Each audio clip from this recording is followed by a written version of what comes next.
I guess the way that you can put it is I grew up with a ball at my feet and a rod in my hand.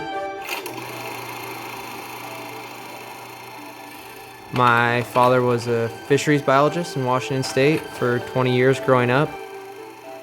Weekends were either fishing or soccer.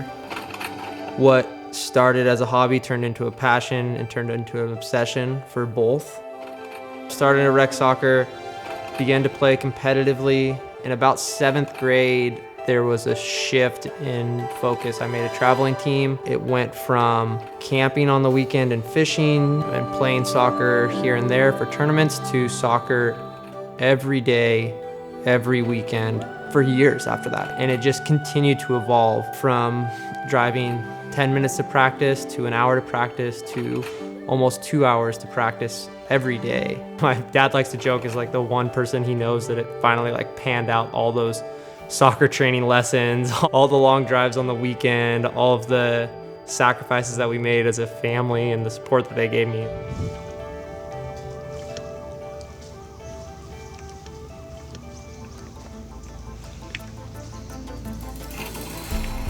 At this time, I'd pretty much completely digressed from fishing. It had taken a back seat to what and who I had become. Played at Gonzaga for 4 years, had an unbelievable experience there, and continued to excel and had an amazing team, staff, and support system around me there. Was fortunate post Gonzaga to land my dream job, my childhood dream as a professional athlete. Worked really hard for that first professional contract, signed in Colorado Springs. Sends it down, and on the back end, that's Josh Phillips, leads the team in minutes played, over 2,100. Truly didn't get much better than that. I was playing a game for a living and getting to fish. On that back line, Phillips sends it up near midfield, and there wasn't a backup plan. I was all in, either fishing or soccer. Into the wind, ball's up, backside hit, wow. Get in! A switchback strike first to the 32nd minute, it's Josh Phillips.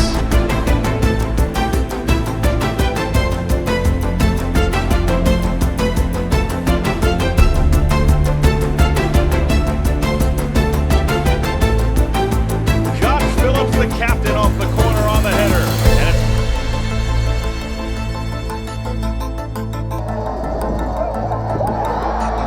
That's when fishing really resurged.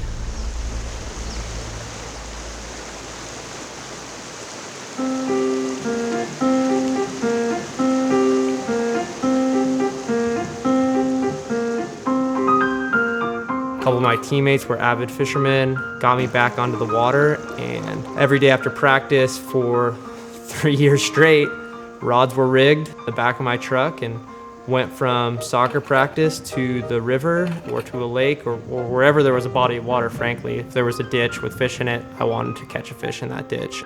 Went from not really fishing to fishing 1,500 hours a year and playing professionally at the same time.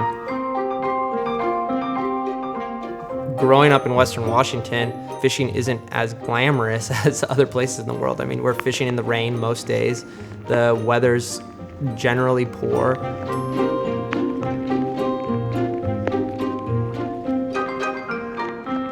You know, I've never been to Alaska, I've never been to the Bahamas, never been to the Seychelles, but this is, to me, I don't know if it can be topped. You have Mount Rainier on one side of us, you have the Olympics on the other side of us. You have little inlets and fingers of salt water, huge tidal exchanges. There's just life everywhere, and it's a pretty unbelievable place, to put it lightly.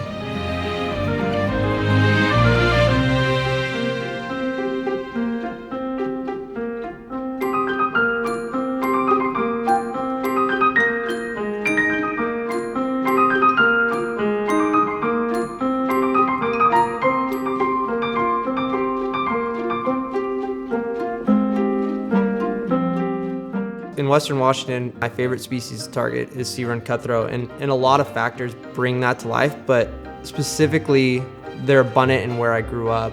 They're extremely aggressive in nature. They're eager to take a fly. They're ultra opportunistic. People that haven't held one in their hand might think it's just a little rainbow trout, like a stalker rainbow trout, but this is a anadromous species that goes in and out of fresh water, back into the Puget Sound. Sometimes they're even out into the ocean. We caught one 11 miles off the coast of Washington one time.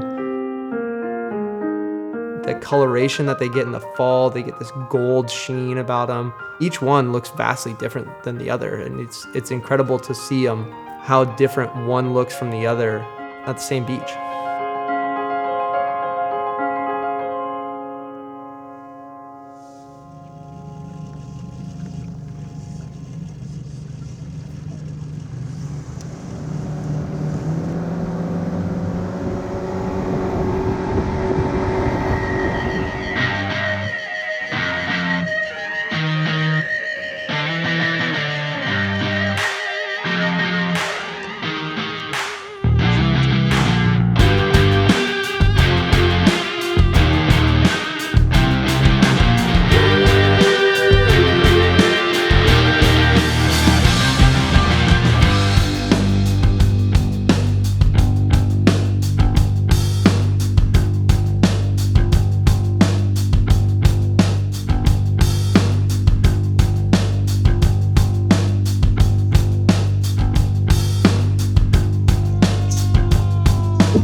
One really cool aspect of targeting SEARUN cutthroat is the fact that there are always other species prevalent. You never quite know what you're going to get into. There's always an opportunity that you hook a Chinook, an even greater opportunity that you hook a Coho, but I don't plan for it. You just never know. We were out there targeting cutthroat on a beach that is known for cutthroat.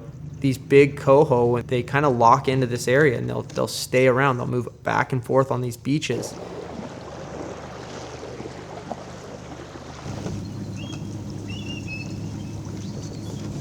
That water disturbance? That's what I'm looking for. Yep.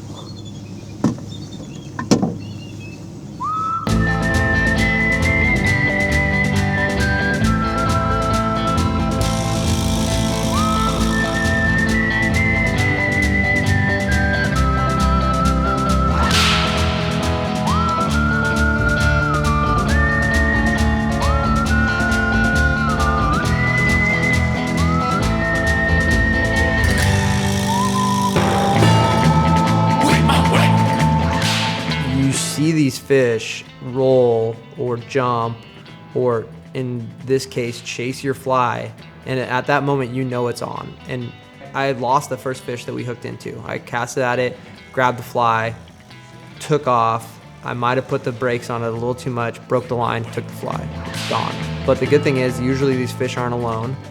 Shorten the leader, and I think like a couple casts later, adult Coho hooked on the 5-weight, and it's back on, and we've continued to do it time after time on 5-weights.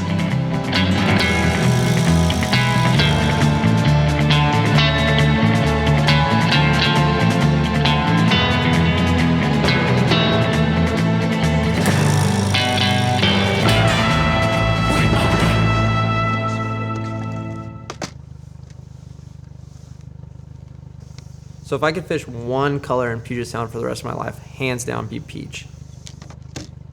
I use that because there's a lot of ghost shrimp in that Puget Sound area, and this articulated jig fly is gonna replicate similar movement to that ghost shrimp, and these fish are looking for that as a food source.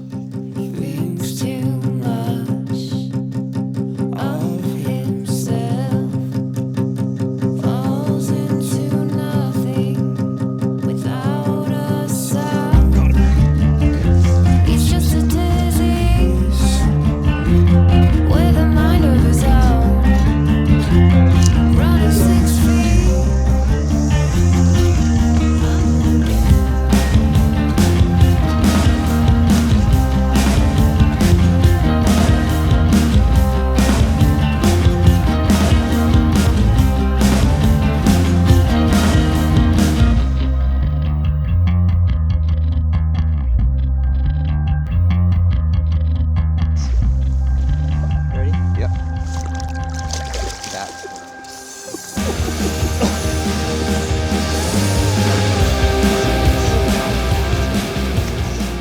fish in there? 5 weight. That's a big Coho, dude.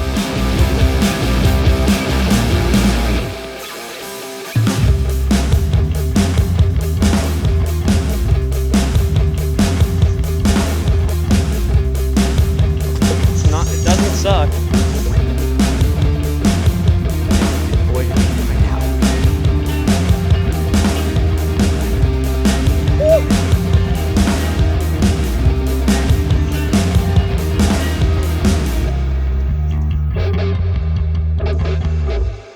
Let's go.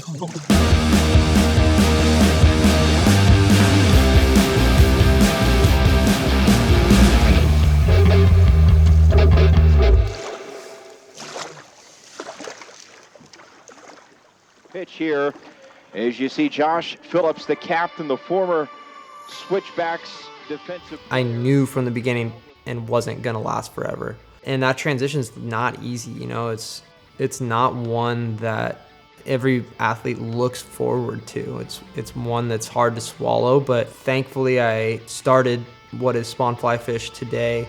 I played for 2 professional clubs while I was trying to also create something that I knew could be special. But if they're going to bounce back, Josh Phillips will play a big part in that. And he's got the captain's armband today, returning to Widener Field on the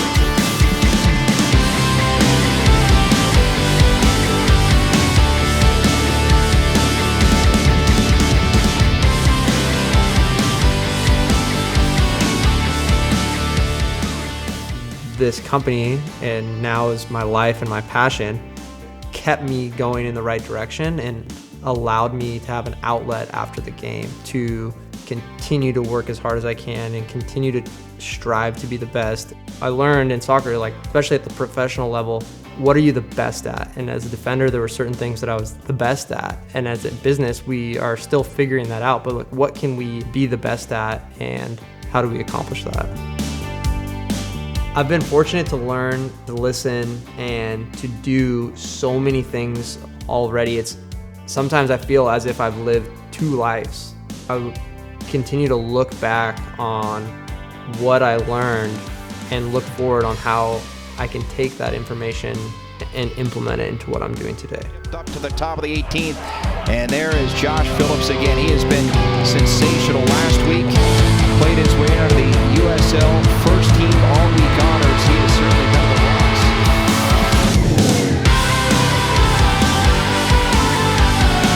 Do you believe you could take it all away? To those who say that it's only a game. Can you feel the heat? Can you take the pain? You say it's only a game.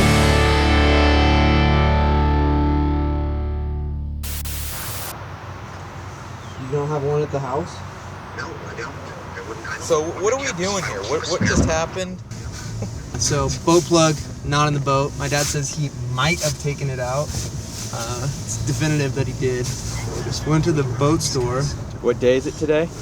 Monday. Turns out the boat store is closed on Mondays. So now we plugged the hole with a cap from some of my dad's scent. Bloody tuna. It's for the win. Stay in there. We'll see. Good day to test the bilge.